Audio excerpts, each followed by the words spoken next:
ce que je vais faire ce soir, c'est transférer des connaissances que j'ai acquises depuis une dizaine d'années dans le domaine de l'archéologie, dans le domaine de Sumer et dans le domaine de l'histoire de l'humanité, telle qu'elle a été écrite il y a à peu près 6000 ans. Donc ces textes sont très importants parce que c'est des textes qu'on ne savait pas traduire à un moment donné. Et petit à petit, grâce à ces traductions, il y a plus de 400 000 tablettes qu'on a trouvées. Il y en a encore beaucoup qu'on n'a pas trouvées, et il y a encore beaucoup qu'on n'a pas traduites. Et ces tablettes nous racontent une histoire.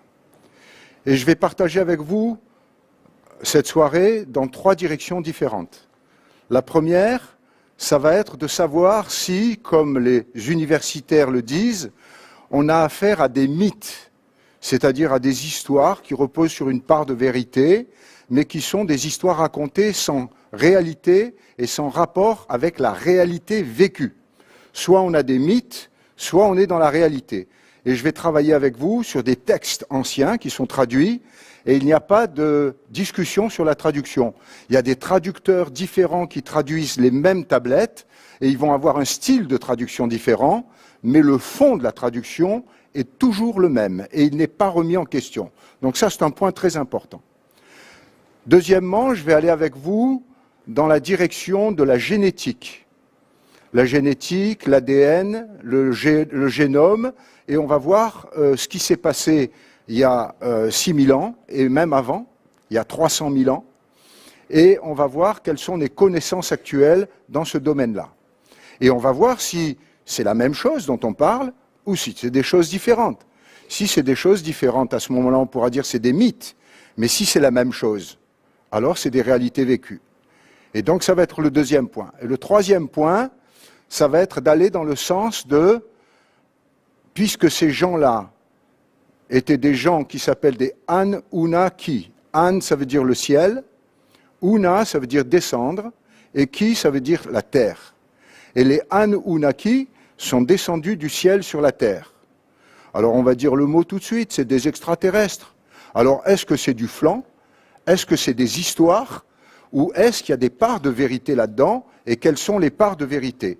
À partir des textes anciens, à partir des artefacts et à partir des témoignages, on va faire une étude qui va aller dans la direction de l'aéronautique et de l'aérospatiale. Et je terminerai ce propos par une grande nouveauté qui nous est arrivée du Pérou, avec des découvertes extraordinaires qui viennent d'arriver. Et donc, ça a été présenté au mois de novembre 2018. Et ça, c'est des grandes nouveautés quant à l'histoire de l'humanité. Et je vais les partager avec vous parce que c'est tout à fait récent. Alors, on va commencer. Vous me demandez toujours, quand je présente ça, parce que je l'ai présenté plusieurs fois, mais d'une manière complètement différente, vous me demandez, donne-nous tes sources. D'où tu tires tout ça? Eh bien, beaucoup de lectures. La première lecture, c'est la 12e planète de Zecharia Sitchin. Zecharia Sitchin a écrit ça en 1976, et ce n'est pas traduit en France à l'époque, et ça a été traduit beaucoup plus tard en France, et les Français qui lisent d'abord en français et pas en anglais, eh bien, sont restés un petit peu en dehors de cette histoire.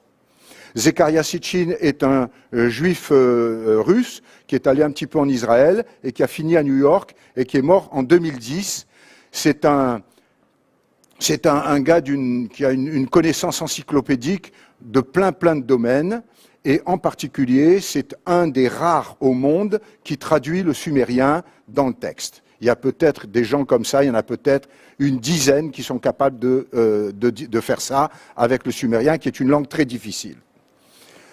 Un autre grand, c'est Erich von Däniken, qui est un Suisse, et ce Suisse a écrit sur tous les artefacts et toute l'archéologie et tous les événements nouveaux qui nous arrivent, et il a écrit tout ça. C'est pas toujours en français. Chariot of Gods, qui est son premier livre en 68, n'a pas été traduit en français, et il a vendu plus de 70 millions de livres. Ça veut dire qu'il est lu.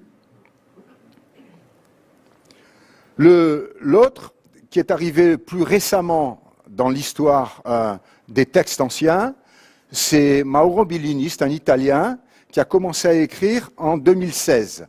Il travaillait avec le Vatican et pour le Vatican, qui lui devait demander de faire une traduction mot à mot, littérale, de la Bible. OK? Et c'est ce qu'il a fait. Mais la traduction de la Bible mot à mot n'a pas du tout plu au Vatican et il s'est fait renvoyer. Et là, au lieu d'arrêter, il a commencé à publier. Donc il y a plusieurs ouvrages qui ont été publiés, qui sont assez intéressants. Alors lui, il parle l'araméen, l'hébreu, le grec, l'élamite, le perse ancien. Il est comme un poisson dans l'eau dans toutes ces langues. Et c'est des textes un peu difficiles à lire, mais très très intéressants parce qu'ils vont au niveau des textes. Vous voyez, c'est pas des histoires, c'est des textes. Un grand sumérologue, c'est Samuel Noah Kramer. Donc à lire absolument, c'est l'histoire commence à Sumer. L'histoire commence à Sumer, il y a 30 chapitres, et à chaque chapitre, il y a une invention qui a été faite à Sumer. Il y en a 27 comme ça, et les 3 dernières, c'est les tendances qui ont été adoptées à Sumer. Ils ont tout inventé à Sumer, et nous sommes encore, nous, liés à ce qui a été inventé à Sumer. Il y a un Français, Jean Bottero, qui a écrit aussi un livre intéressant avec Samuel Noah qui s'appelle « Lorsque les dieux faisaient l'homme ». Okay. Et il parle des mythes, parce que c'est 2 universitaires, et il parle des mythologies mésopotamiennes, parce qu'ils ne veulent pas se mouiller, sinon ils n'ont plus de crédit. Okay. Donc il parle de mythes. Alors on va voir si c'est des mythes ou si ce n'est pas des mythes. L'écriture cunéiforme. Alors on va aller... Alors, ça, c'est la partie immergée de l'iceberg. Vous imaginez le nombre de bouquins qu'il y a derrière. Il y a à peu près 300 fois ce que je vous ai montré là. Et avant de vous donner une information, je dois la recouper parce que je suis une approche scientifique dans ma démarche et je ne vais pas aller dans un truc, c'est intéressant, on va se servir de cette information. Non, il faut recouper les informations jusqu'à ce qu'elles deviennent cohérentes et acceptables. Dans l'histoire du Sumérien, le premier qui a trouvé ça, qui a trouvé un petit peu comme Champollion avait trouvé la pierre de Rosette, il a trouvé sur une falaise, il a trouvé une écriture. C'est en Iran, à l'ouest de l'Iran, dans la province de Kermanshah, sur le rocher de Beistoun, il a trouvé cette écriture. Qu'est-ce que c'est? Eh bien, vous avez là Darius Ier. Darius Ier, c'est celui qui a fait l'unification de la Perse.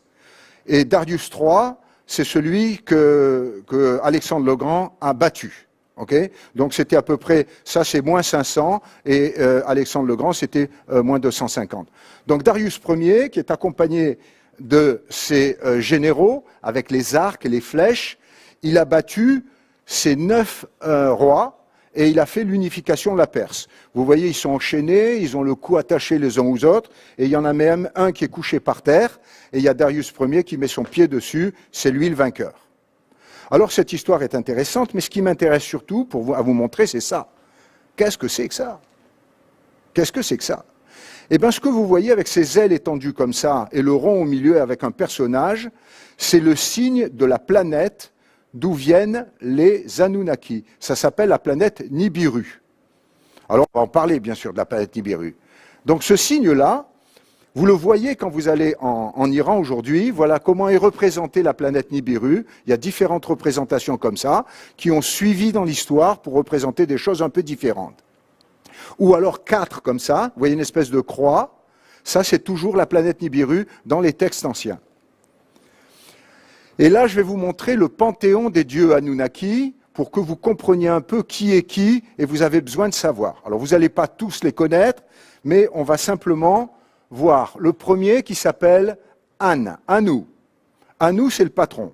C'est le roi des Anunnaki et il vit sur sa planète. Il n'est pas sur la Terre, lui. OK? Et il a 3 enfants. Enki, Enlil et Ninursag. Enki, il va l'envoyer sur Terre. Enlil, il va l'envoyer plus tard, il sera le patron de la Terre. Et Ninursag, c'est une généticienne et on va voir ce qu'elle a fait. Et Enki a eu un fils qui s'appelle Marduk. Et Marduk, c'est le dieu qui était adoré dans l'Antiquité mésopotamienne. Le voilà Marduk. Marduk, il a des ailes, il a 4 ailes. Ça ne veut pas dire que c'est un oiseau, ça veut dire qu'il est capable de se déplacer dans l'air. Voilà comment on l'a montré. Pareil, on fait pareil aujourd'hui. Ne croyez pas qu'on est différent d'eux. Aujourd'hui, quand le projet Apollo 11, ils sont allés sur la Lune, eh bien, qu'est-ce que c'était? C'était un aigle. Ils avaient un aigle dessiné. C'est la même chose. On fait la même chose. Quand ils sont arrivés sur la Lune, ils ont dit l'aigle s'est posé. L'aigle s'est posé. Ils étaient à la fois, eux, des aigles, et ils étaient dans l'aigle. Eh bien, on suit la même chose. Il y a une espèce de logique là-dedans pour représenter des gens qui volent. Mais bien sûr, je vais vous en donner plus. Les Assyriens qui arrivent après les Mésopotamiens et les Akkadiens, ils vont changer, ils vont mettre un personnage à l'intérieur qui s'appelle Assur. C'est leur dieu. Et aujourd'hui, c'est Ahura Mazda, c'est-à-dire que c'est le dieu du Zoroastre. Le Zoroastre, c'est Nietzsche a écrit un livre là-dessus, Ainsi parlait Zarathustra, et à la fin de chaque chapitre de Ainsi parlait Zarathustra, il y a le texte, et à la fin Nietzsche mit Ainsi parlait Zarathustra. Okay, il pensait écrire un Nouveau Testament, mais ça n'a pas vraiment marché. Par contre, si vous allez en Iran, dans les magasins de souvenirs, vous avez ça, parce qu'il y a des gens qui suivent la religion du Zoroastre, en particulier dans ce pays. Nous, on mettait des croix au-dessus des lits à la campagne, hein, et ben eux, ils mettent ça dans le salon. Voilà. Et ça, vous le trouvez partout en Iran. Le Faravar, c'est quelque chose qu'on trouve partout en Iran. Et ça vient d'où? Ça vient des ailes de Nibiru. Donc c'est très très ancien comme représentation. Alors on va parler d'une chose encore qui a été écrite en sumérien, c'est le code du roi Hammurabi, 1750 avant Jésus-Christ. Vous trouvez cette pièce-là qui est en diorite. La diorite, c'est ce qu'il y a de plus dur comme pierre. Et alors pour sculpter dans la diorite, ça veut dire qu'il faut vraiment avoir envie de laisser un message. Et en haut, le code de loi de Hammurabi, c'est un code de loi. Alors, on connaît tous l'étape de la loi de Moïse. Hein, tu ne tueras pas, tu ne voleras pas. Ok, ça c'est un type de code de loi. Là, c'est un autre type de code de loi. C'est un type de code de loi qui est basé sur la jurisprudence. La jurisprudence, c'est quand tu m'as volé un bœuf, eh ben, je vais te donner un bœuf. C'est un peu qu'est-ce qui s'est passé dans les lois et qu'est-ce qu'on a fait. Et là, vous avez Hammurabi, le roi. Et là, vous avez le dieu Shamash. Et le dieu Shamash, il est grand. Vous voyez qu'il est assis et il est à peu près la même hauteur. Ça veut dire qu'il est plus grand. Ok? Il est plus grand et puis il a quelque chose aussi, là, vous voyez, il émane quelque chose de lui. Ces Anunnakis, ils n'étaient pas comme nous. Ils étaient à peu près comme nous, mais pas comme nous. Et c'est comme ça qu'on le représentait. Et il a le sceptre de la justice devant. C'est le dieu de la justice. Et Hammurabi dit, c'est lui qui m'a dit d'écrire ça, et il m'a dit quoi écrire. Et il y a une référence toujours, celui qui apprend le sumérien dit, c'est l'Anunnaki, un tel qui m'a dit d'apprendre ça. Celui qui a appris à compter en base 10 et en base 60, c'est le Anunnaki qui m'a appris ça. Celui qui a appris la position des astres dans l'espace, il dit toujours, c'est en référence à lui, c'est lui qui m'a appris. Et là, il y a le texte. Alors le texte est en français au milieu. Là, ici, c'est la représentation du texte en sumérien. Et là, c'est comment ça se prononce. Je commence par ça, parce que l'étape de la loi m'intéresse beaucoup moins. Ce qui m'intéresse, c'est de vous situer le problème. Lorsque le sublime Anum, Anum, c'est le roi qui est sur Anunnaki. Vous vous souvenez? Ok? Le roi des Anunnaki, il explique. C'est pas un mythe. C'est j'écris là l'histoire que vous allez voir. Et il dit que Enlil c'est son fils, il est le roi des cieux et de la terre, celui qui fixe les destinées du pays. À Marduk, qui c'est Marduk? C'est le fils aîné de Ea, Ea c'est Enki. Tout puissant sur tous les peuples, eurent accordé parmi les Jéjivis, ils l'ont glorifié à Babylone. Bab-Ili, ça se dit. Qu'est-ce que c'est Bab-Ili? Bab, c'est la porte, comme en arabe. Et Ili, c'est la porte des cieux, c'est la porte des dieux qui vont dans le ciel. Donc il y avait certainement une base là qui permettait une relation entre le ciel et la terre. On va bien sûr le voir. Donc voilà le texte, et vous voyez que ça ne se traduit pas comme du latin ou du grec. Ce n'est pas si facile que ça. Je vais vous donner des exemples pour vous donner un petit